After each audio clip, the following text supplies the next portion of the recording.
Being able to swallow anger and resentment and deal with people with grace despite the pain of betrayal and hurt is probably the easiest prophetic quality to admire, but the hardest one to attain. The forgiveness of Yusuf alayhi salam towards his brothers, the forgiveness of the Prophet sallallahu alaihi wasallam towards those that persecuted him, and all these stories of noble people that dealt with the worst of people. But this was the standard that Allah held the best human being after the prophets too. Abu Bakr as-Siddiq radiallahu ta'ala anhu. When a man slanders his own daughter, and that was a man he used to give charity to, Allah subhanahu wa ta'ala says, وَلْيَعْفُوا وَلْيَصْفَحُوا أَلَا تُحِبُّونَ أَن يَغْفِرَ اللَّهُ لَكُمْ. Forgive and pardon.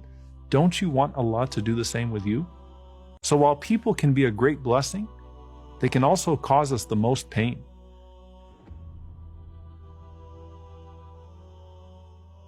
And Allah knows just how hard it is to not respond in kind. وَلِمَنْ صَبَرَ وَغَفَرَ إِنَّ ذَلِكَ لَمِنْ عَزْمِ الْأُمُورِ. Whoever has patience and forgives, then that is certainly of the matters that requires the greatest form of determination. Good character really shows in how you deal with people with bad character. Can you withhold yourself from foul language if someone has pushed all of your buttons? Can you still work tirelessly fi sabilillah, even if you're getting no respect or recognition? Will you still serve the people, even if they show you no gratitude? The family you can't stand, or co-workers that seem so evil, they have all been placed there by Allah's decree for a reason. So yes, truly evil people exist in this ecosystem for a wise purpose.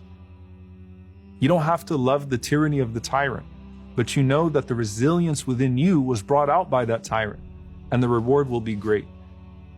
And Imam Ibn al-Qayyim rahimahullah, he lists many keys to getting over betrayal or heartbreak.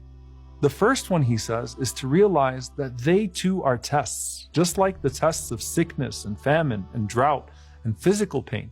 And many people are able to endure those tests because they see them as tests.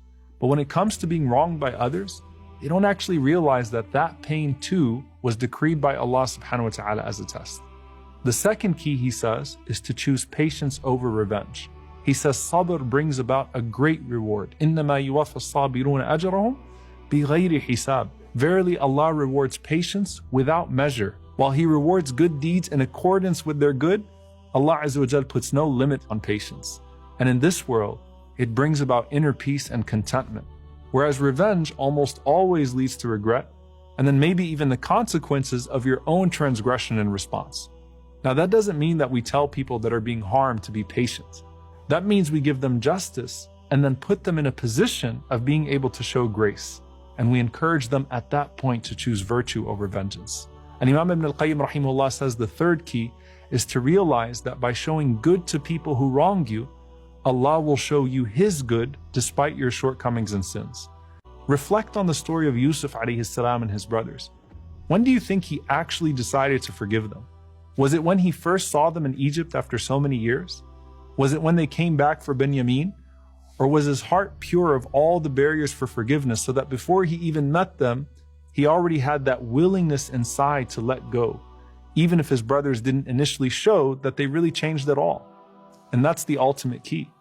Unlock your higher self when you witness the lower selves of others. ربما كنت مسيئا فأراك الإحسان منك صحبتك إلى من هو أسوأ حال منك. You might be in a bad state, then you're associating with one who is worse than you makes you see virtue in yourself. Otherwise, the heartbreak can turn into resentment, and resentment can turn into anger. And anger can make us do things that we regret for the rest of our lives and maybe even our afterlives.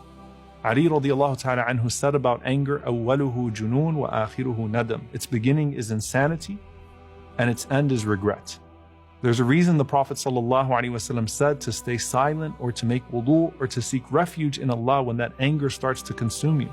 Because rage is from the shaitan, and shaitan is from fire, and can lead a person to burn themselves and others all around them rather than rise to a place of tranquility and inner peace.